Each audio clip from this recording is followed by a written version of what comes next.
Hello, welcome to the 6th lecture of the course. Today we are going to talk about quicksort, particularly a randomized variants of it, and we will be doing analysis of randomized quicksort. Okay. Just to recap, in the last lecture we talked about lower bound in the comparison model for any sorting algorithm. In fact, we showed that any comparison based sorting algorithm must perform at least up to a constant factor n log n comparisons to sort any array of n elements. Of course, in the worst case, because there could be, for some algorithm, there could be inputs where the algorithm requires only order of n comparisons, but whereas what we showed is for any algorithm there is at least one input for sufficiently large n, in fact for any n greater than or equal to 2, where the algorithm must perform n log n operations up to constant factor, okay. So you must have already seen algorithms which match this bound. For example, algorithms that match this bound are merge sort as well as heap sort. There are also algorithms which beat this, for example radix sort, but that work only when you know that the elements are from some set, some fixed set, or elements have bounded value. But if with the comparison, with only comparison as the operation allowed or assumption, without any assumption on the inputs, this is the best possible. Okay, so you cannot really do anything better than this.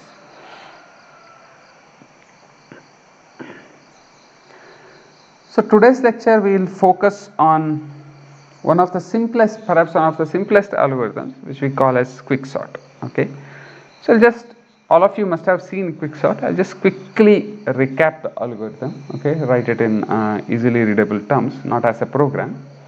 Okay, so consider any array of n elements. Say A is the array. Okay, so our input is going to be A. The algorithm is fairly simple. You choose an element P as a pivot. The element P could be an element in the array or it could be some number. Okay, so we'll assume that the elements of the array are natural numbers or integers. Doesn't matter. Now let's partition the array into two parts. Okay, so pictorially this is how it looks like. So let's take array.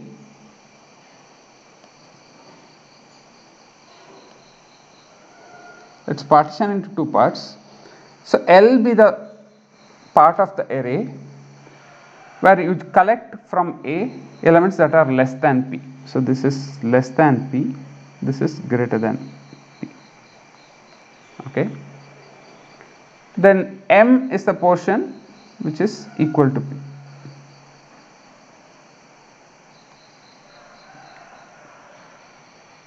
Sorry.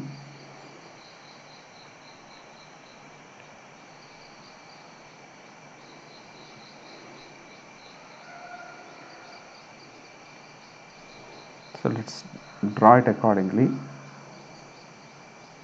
This is greater than P, this is equal to P. This is M, this is L, this is R. Okay. So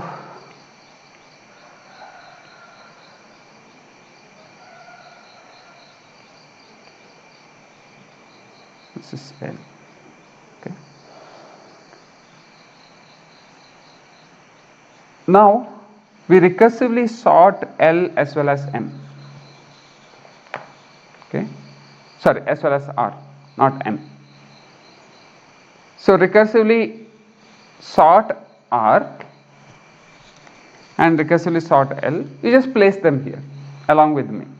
Okay, so the output is going to be LMR, where L is now sorted, R is sorted, M anyway is sorted. It's elements which are equal in value to P. Okay, so for example, if P is not an element in the array, then M could be empty array. In most cases, we assume that P is an element. So in that case, M has a length at least 1. Okay. So in most of the pivoting, most of the versions of quicksort, when I say version of quicksort, you just need to tell how to choose pivot. So here I didn't really say how to choose pivot. You just choose a pivot. That's all we said. Okay. So performance of quicksort will depend on how we choose a pivot. Okay. So let me just quickly summarize analysis for running time. So let's suppose Tn is the running time of quicksort on any array of n elements. Okay. When I say on any array of elements, n elements, remember that I am talking about the worst case running time. Okay. So then you can easily see Tn is at most T of the left subarray plus T of the right subarray plus order of n time. So this order of n time, in fact we need n minus 1 comparisons just to get the arrays L, M and F. All we do is we scan the array from left to right, compare it with the element P. So n minus 1 if P is an element of the array. If pivot is not an element of the array, then we will require n comparisons. Okay. So now there is some uncertainty here, right? So we don't know what is the size of left array as well as size of right array. Okay. So we'll just look at best possibility as well as worst possibility. Okay. So the best possibility is when length of size of L and R are approximately n by 2 or equal to n by 2. Okay, n by 2 minus 1, in fact, one of them.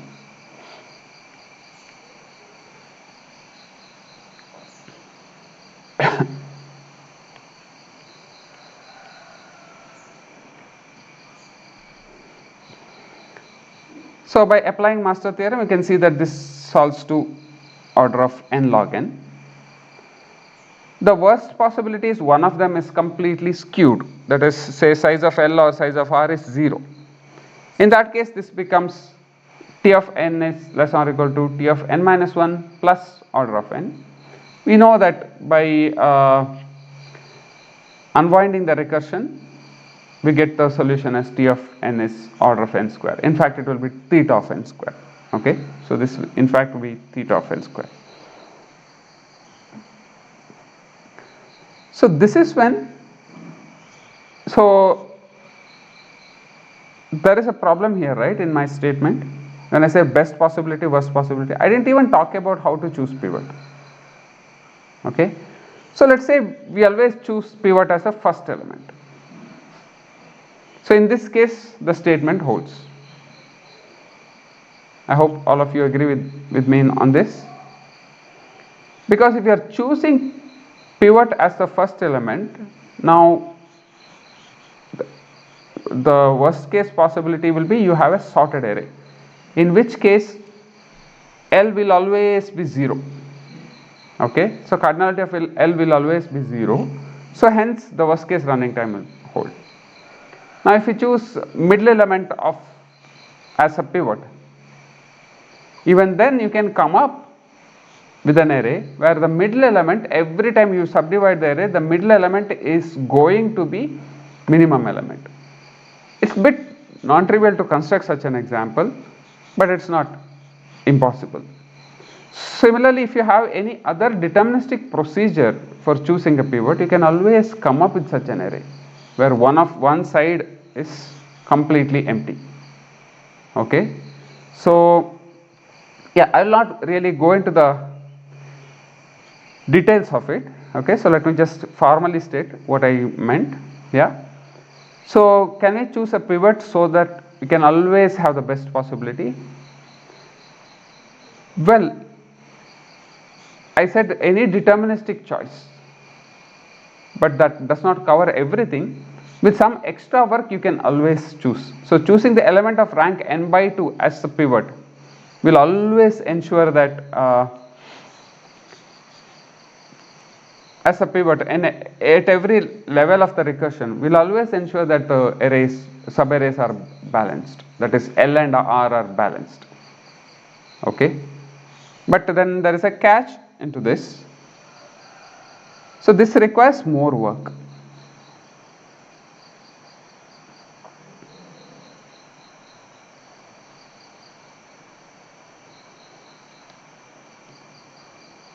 So essentially you need median finding. So you need to find median.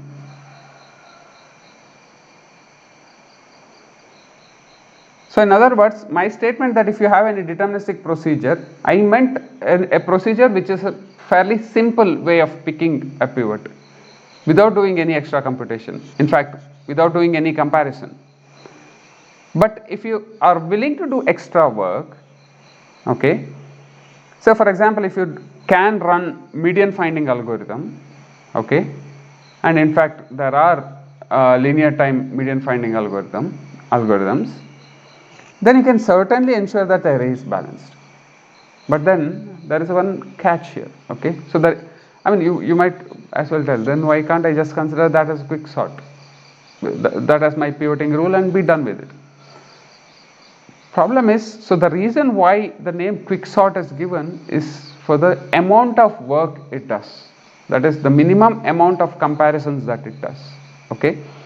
So typical applications, we can't afford to make many comparisons for choosing pivot, okay.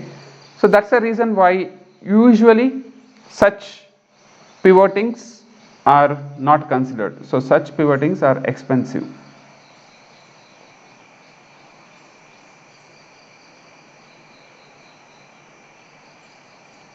Require many comparisons.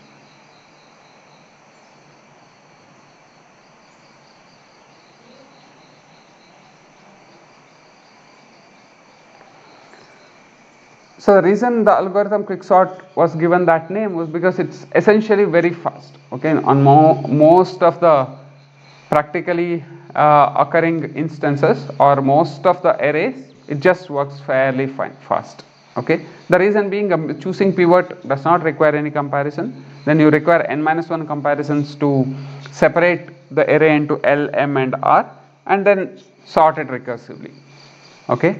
So whereas the second point about choosing a pivot requires a lot of comparison, so it is advised or it's usually not considered as a possibility, okay.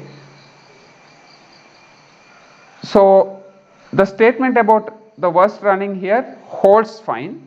Like I said, it comes with a catch in the sense that if you have really sophisticated methods of choosing pivot, even with the deterministic choice of pivot, you can actually always beat or always match with the best possibility. But like I said, typically we are not interested in choosing pivots with so much of work, okay. So choosing pivots should be much simpler than that.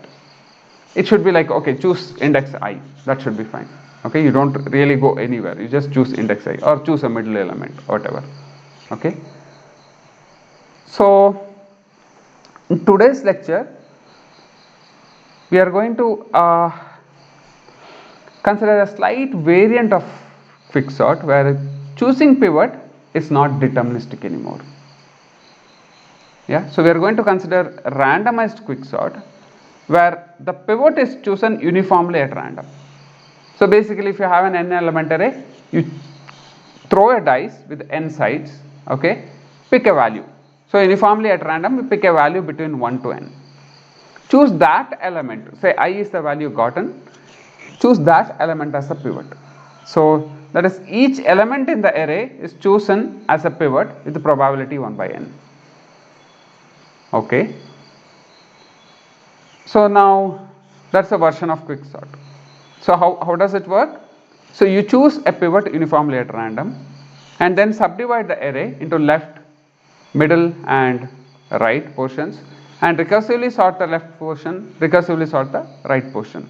So when I say recursively sort the left portion, we again randomly choose a pivot for L and proceed recursively. Similarly, we randomly choose a pivot for R and proceed recursively, okay. So yeah, so now the question is, how do we analyze the performance guarantee of such an algorithm when you have randomization? So deterministic, we know, we can say worst case running time, okay. If you are like you want to be more practical, you can talk about average case running time. We haven't really discussed average case, so let's not worry what it is or how to define it and so on. We will analyze average case running times of some algorithms. But nevertheless,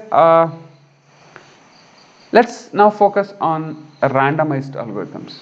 So how do we discuss performance guarantees of randomized algorithms? Or what is the purpose of randomness? So here the purpose of randomness is what we want is, what we hope for is, in most situations our algorithm, or very likely, with high likelihood, our algorithm should perform in the best possible scenarios. Okay, or in other words, with respect to randomness, I should have, with high probability or in expectation, the running time should be matching the best possible running time. That's a kind of intuition. Okay, so certainly we cannot have deterministic guarantees.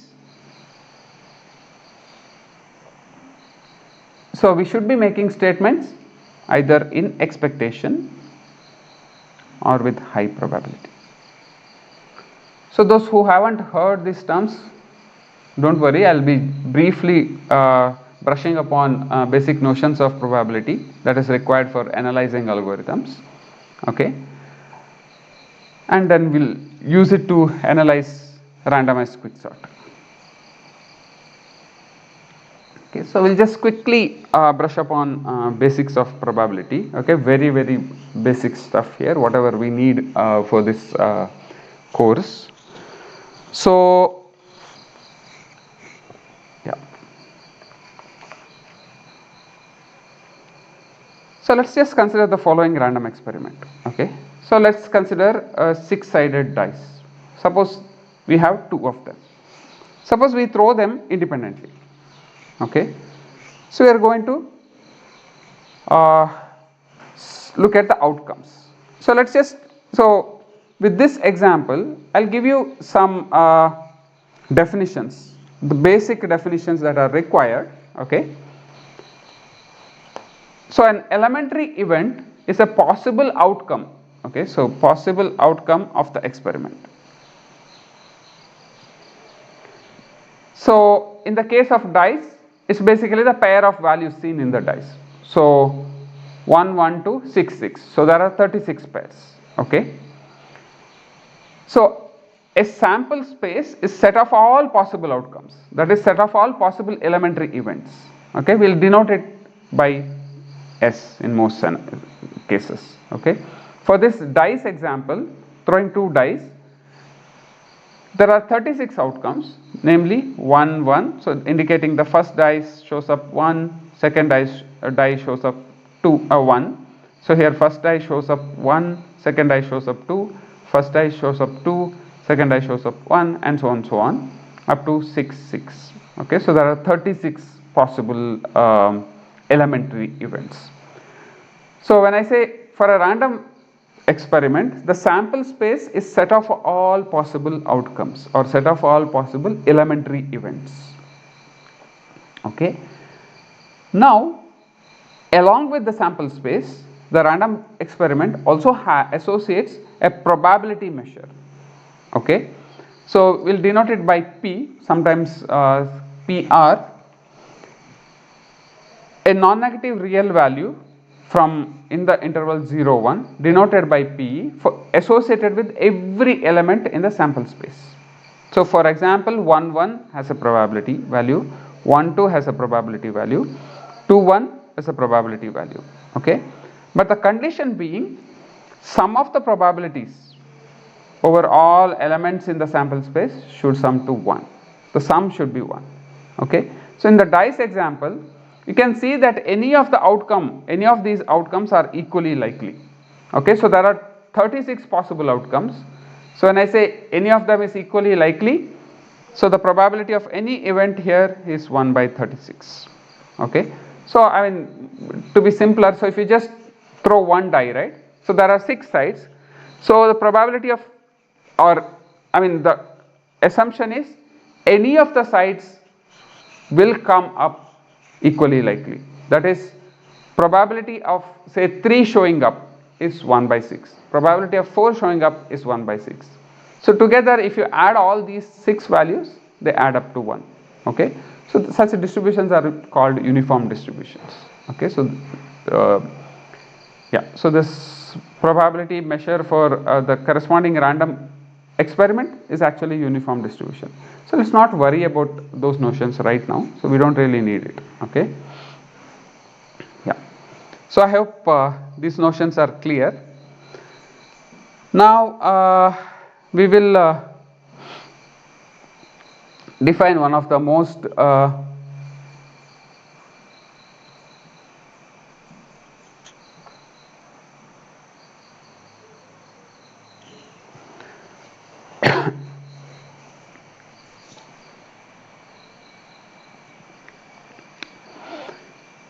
yeah, so we'll define the most useful terminology. Okay, so that's of event. Okay, so simply put, an event is a subset of a sample space or of the sample space. Okay, so let's say, so consider the E1 as the event, first die turns up 4. Okay, the corresponding subset is 4 1 4 2 etc 4 6, so there are 6 elements there.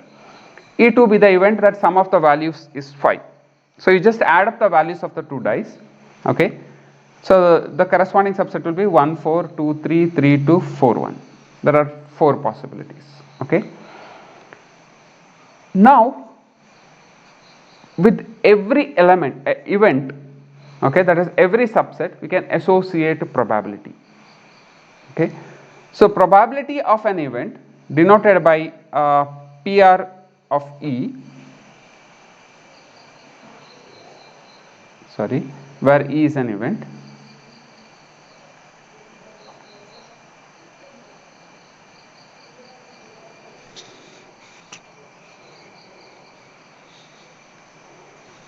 okay,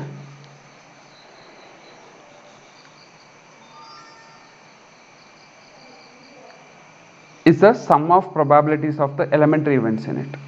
Simply put, the probability, so okay, so let me intuitively expect. Okay, so intuitively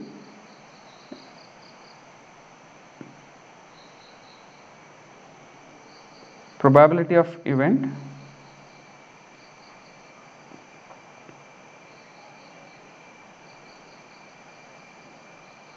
is the chance of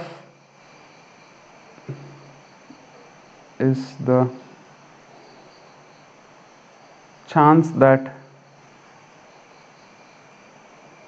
outcome belongs to the event.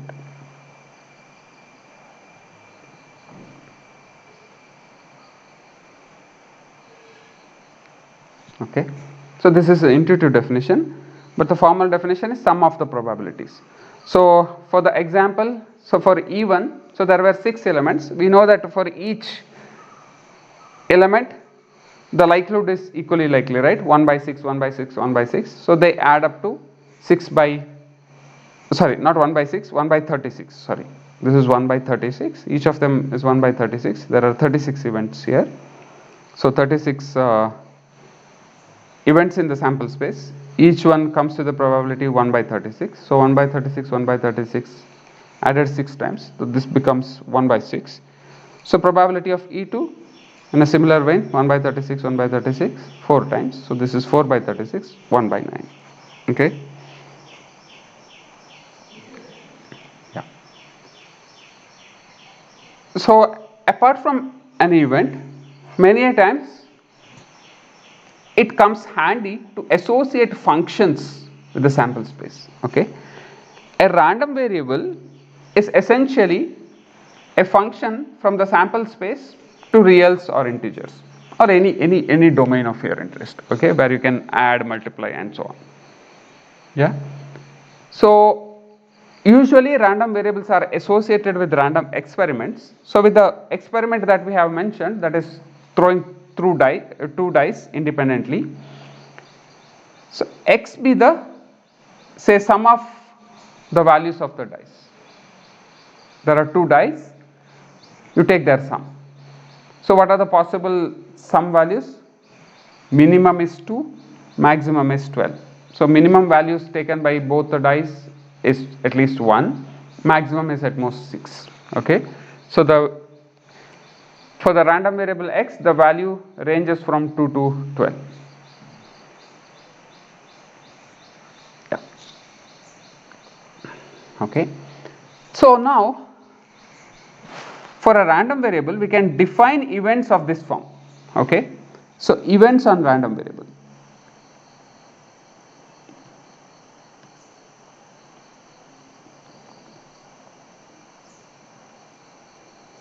Say x is equal to 2, x is greater than or equal to 6, x is less than 4, and so on. Okay, so x equal to 2, what is the event?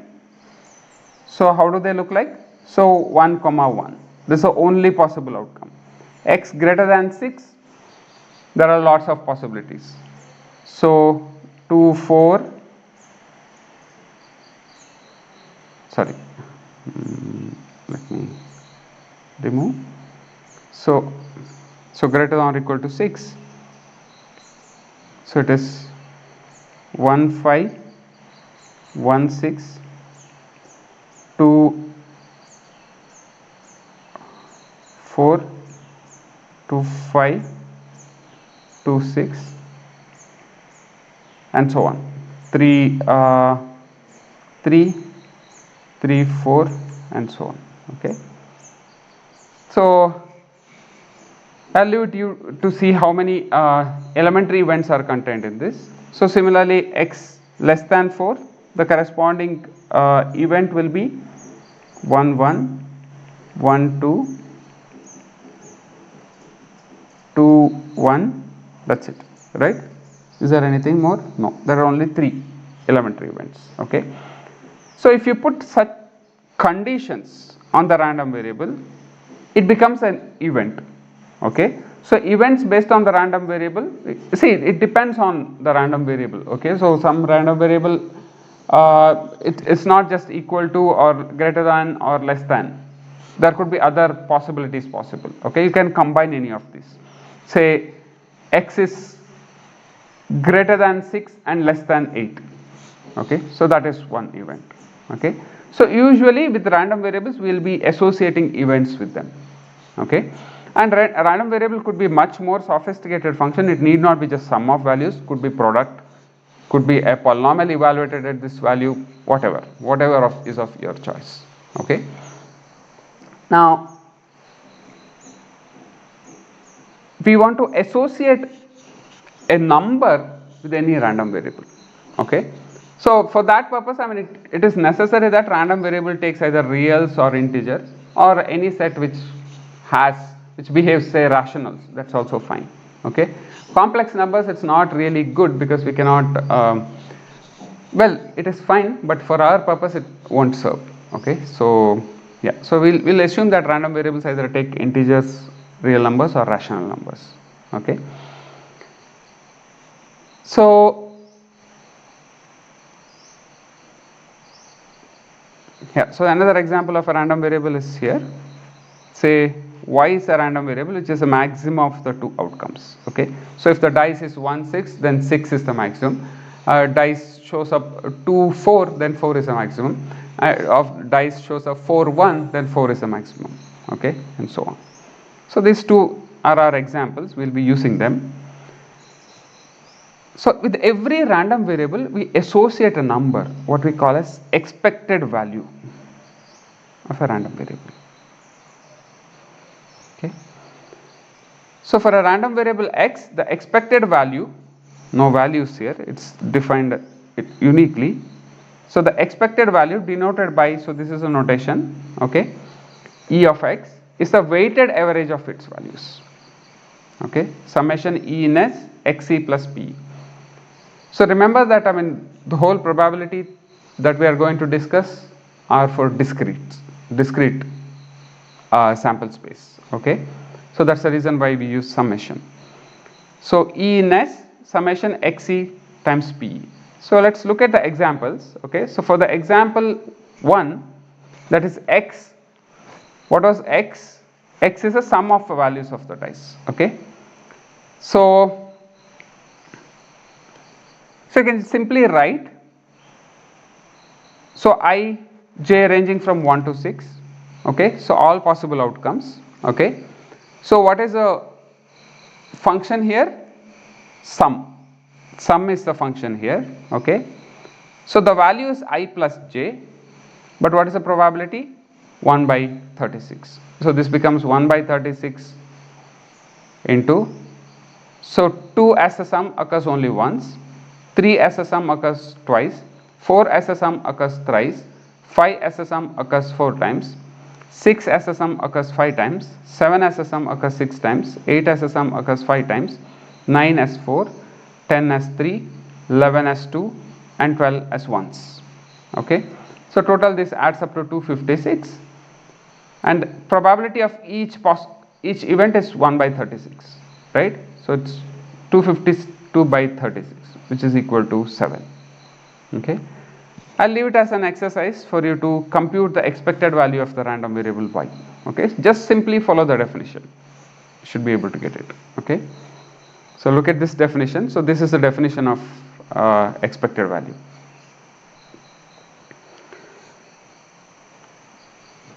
Yeah, so without looking at more examples, we'll just quickly look at one of the important properties of expectation, okay, which we call as the linearity of expectation. Suppose a random variable x is such that it can be written as sum of two random variables, where y and z are random variables. See, one thing is, when we talk about random variable, there is an associated sample space. Okay, so it cannot be that y and z have different sample spaces, or y and x have different sample spaces. So all of them relate to the same sample space. So they should be random variables relating to the same sample space. Suppose x can be written as sum of y and z. Okay, then the expectation of x, in fact, is sum of expectations of y and z. That is, expectation as such is a linear operator or a linear function. Okay, so we'll take our example itself. Okay, so in the dice example, if you take the first random variable x, I can always write it as x1 plus x2, where x1 is the outcome of the first die and x2 is the outcome of the second die. Okay, so what are the values? So x1 takes values from 1 to 6, x2 takes values from 1 to 6. Okay, so the expected value by the linearity of expectation is sum of the expected values. Okay, so we have already computed the expected value of x was 7. So let's see if we get the same here using linearity. So what is the expected value of x1? So 1 occurs with probability 1 by 6, 1 into 1 by 6, 2 into 1 by 6, 3 into 1 by 6, etc., 6 into 1 by 6. So this comes to 21 by 6, which is 3.5. So similarly, x2 is exactly same kind of random variable, right? It is independent. Yeah. So expected value of x2 turns out to be the same. You can write the same expression for it. Okay. So hence, by linearity, expected value of x is 3.5 plus 3.5, which is 7, which is what we had obtained here, right? 7. So it matches with it. Yeah, I hope the linearity property is at least demonstrated clearly here. Now we'll quickly see a proof of it. Okay, so by definition, expected value of x can be written as sum over all elements in the sample space, xe plus pe. Okay, so that is value of the random variable at the event e plus probability of that event happening, which by definition, so x is y plus z, so hence xe is equal to ye plus ze, right? So I'll just write down the summation accordingly. So this is summation over e in s ye plus ze times pe. By expanding this out, so this is summation ye pe plus summation ze pe. So this by definition expectation of y, this is by definition expectation of z. So hence this is expectation of y plus expectation of z. Okay. So hence we have established that expectation is a linear function or linear operator on random variables, which themselves are functions. Okay. Yeah. So these are the tools that we require. For now, we may not require linearity of expectation. We'll soon require that. Yeah. So I recommend. So those who are not familiar with probability, I recommend you to brush up with basic probability. Any of your favorite book would be okay. Say Sheldon Rose, for example. Okay. Quickly brush upon it. We don't require some sophisticated things. At the most we'll require something like conditional expectation, conditional random variables and so on, not beyond that. Okay. So yeah. So with this we are well equipped to state our analysis of randomized quicksort. Okay. So the statement is the following: the expected running time or expected number of comparisons, when I say running time, it's about the comparisons made by randomized quicksort on an array of size n is 2n log n to the base e. Okay, so if you remember some last week I said, okay, logarithm will almost always be using to the base 2. So here is an exception. We are using natural logarithm as a base. Okay, so e, which is a base of natural logarithm. The reason is simply, I mean, at some point we'll be using integrals, and that is where this log e comes into picture. Okay, asymptotically it's the same as order of n log n, where to the log to the base of 2, but this comes from analysis. Okay, nothing to worry about. It comes handy. It becomes easy to manage with. Okay. So let's analyze quicksort.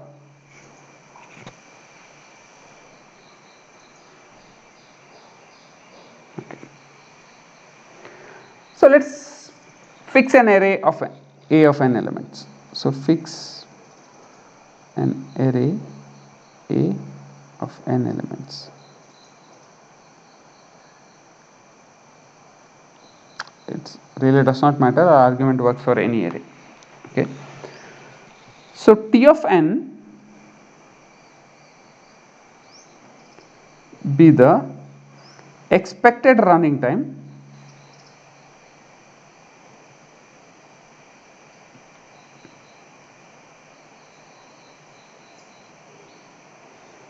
so for now I'll just use RQS to stand for randomized quicksort.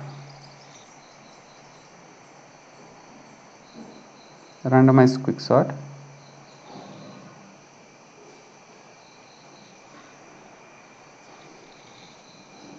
on an array of size n.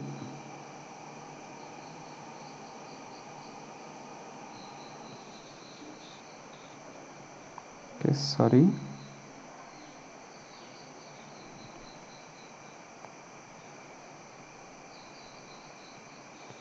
Okay. So now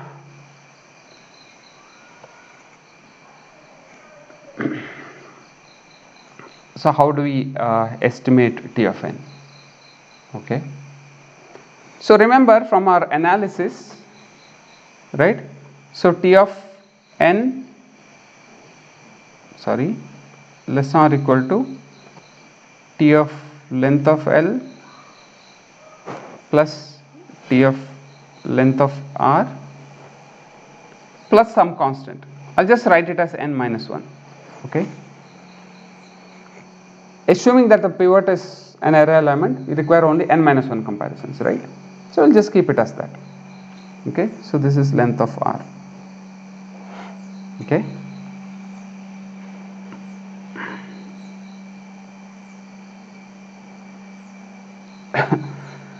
Now, so let's just look at it pictorially.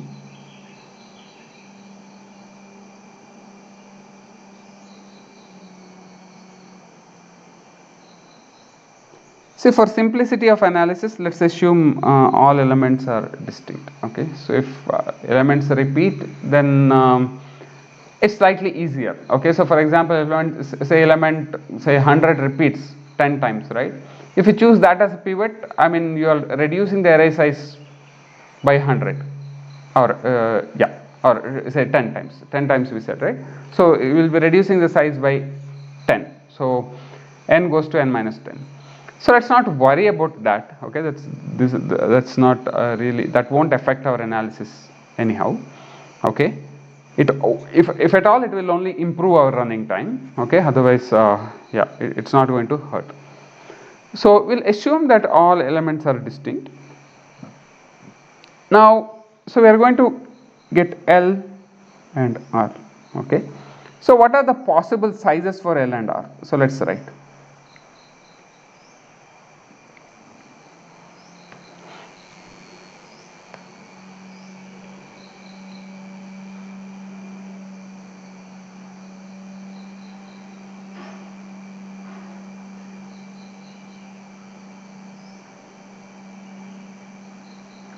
So size of L, size of R. So let's also talk about rank of the pivot, that is position of the element in the sorted array. Okay, so size of L could be 0, then size of R will be n minus 1.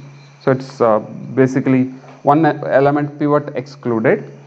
Okay, so what is the rank of the pivot? So pivot should be first element in the sorted array, right? Rank of the pivot is 1.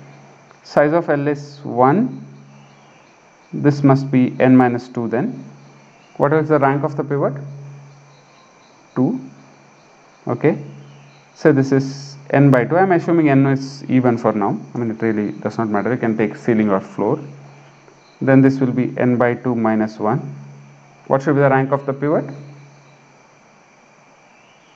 N by 2 plus 1. And so on. This could be n minus 1. This is 0. Rank of the pivot will be n. So for each possible scenario here, there is a number which is uniquely associated, right? Which is unique. 0 n minus 1, the rank should be 1. By rank I mean position of the element in the sorted array. Okay, so the least element is rank 1, the next least is rank 2, the maximum element will be of rank n. So for simplicity we have assumed the elements are distinct, so it's like there will be only one element of a given rank. Okay, so for 1 n minus 2, rank must be 2. So this number is unique, if you notice, right? So given the pair, number is unique, right? Now, so how many pivots are there which satisfy this rank? So when I say rank is, say, instead of 1, so let's say I is the rank. How many pivots are there of rank I? There's only one element, right? In the sorted array, there is only one element in position I. Yeah, since the elements don't repeat. So for each of them, there is a unique element.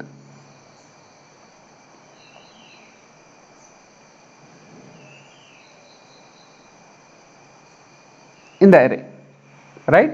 So for each of the possibility, there is a unique element, or in other words, what is the probability of having each of the possibility? Exactly 1 by n, right? So for each of the element, the probability of having that is exactly 1 by n. So let's write a recurrence for T of n. How is that? So if rank is 1, T of n is equal to T of 0 plus T of n minus 1. So the corresponding running time, let's list it here only so that it's easy. So the running time, value of Tn, T of 0 plus T of n minus 1. In this case, this is T of 1 plus T of n minus 2, etc. T of n by 2 plus T of n by 2 minus 1, etc. t of n minus 1 plus t of 0. See, t is expected value, right? So now expected value of running time, it's split into these cases. If it is the first case, then expected value of running time on array of size 0 plus expected value of running time, or when I say running time, it's comparisons. Okay, I hope there is no confusion. Expected number of comparisons on an array of size n minus 1 and so on. Okay. So now we are ready to write the expectation, right? So the expected value t of n is equal to, so no matter what is the pivot, I will require n minus 1 comparisons plus each occurs with a probability of 1 by n. So 1 by n into summation I equal to 0 to n minus 1 t of I plus t of n minus I minus 1. Okay. So rearranging, this comes, so t of 0, so let's say t of 0 is 0. Okay. And yeah, let's leave t of 1 as it is. So n minus 1 plus 2 by n by symmetry. So n minus 1 will occur twice, n minus 2 will occur twice, and so on. T of 1 will occur twice. So this is I equal to 1 to n minus 1 t of I. Okay. So we have an expression, but remember that t is an expectation. Okay, so t is just not an arbitrary function, or t is not a simple function, it's an expectation. So it depends on random experiment. Okay, so we'll see. So now I think, yeah, it's almost time, so I should stop, otherwise the video will get lengthy. So in the next lecture we'll see how to bound this. In fact, we'll show that this can be bounded by 2n log n, where log is for the natural base. Okay, so all we are going to do is a simple trick. I'll do it in the next lecture. Okay.